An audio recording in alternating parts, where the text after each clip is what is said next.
Aujourd'hui, nous sommes en atelier avec les SFD hors article 44, qu'on appelle communément les SFD isolés. Ces SFD sont là aujourd'hui pour signer et s'approprier la convention qui doit les lier au fonds d'impulsion, qui a déjà une mission, qui est un organe du gouvernement, de l'État, qui a pour mission d'impulser la microfinance en général.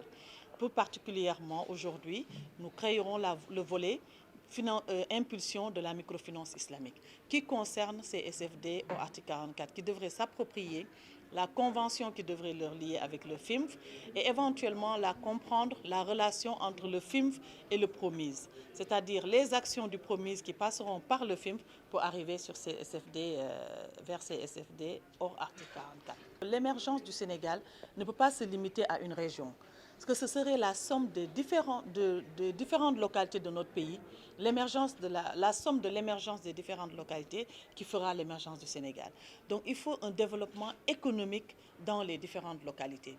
Pour cela, il faut que les systèmes financiers décentralisés, communément appelés les mutuelles ou les institutions de microfinance, puissent être le maximum possible à proximité des populations.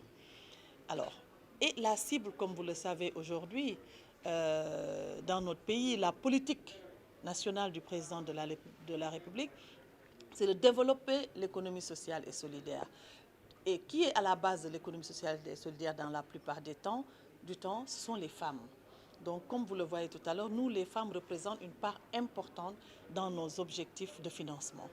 Nous devons créer plus de 50 000 nouveaux micro-projets, donc 35% de femmes, de jeunes, et ça, ce sont nos proportions. Nous ferons l'atelier de distribution du guide de microfinance islamique que nous avons élaboré, qui est le processus de demande d'ouverture des canaux de distribution.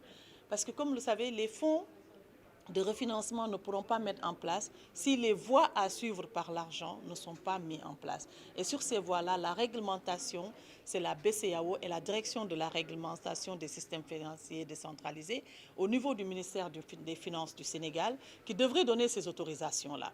Alors nous avons donné un guide qui permettrait au SFD de suivre le processus décrit par la BCEAO et avoir l'accompagnement des experts qu'il faut pour avoir ces autorisations-là. Et à partir de là, les fonds de financement seront en place.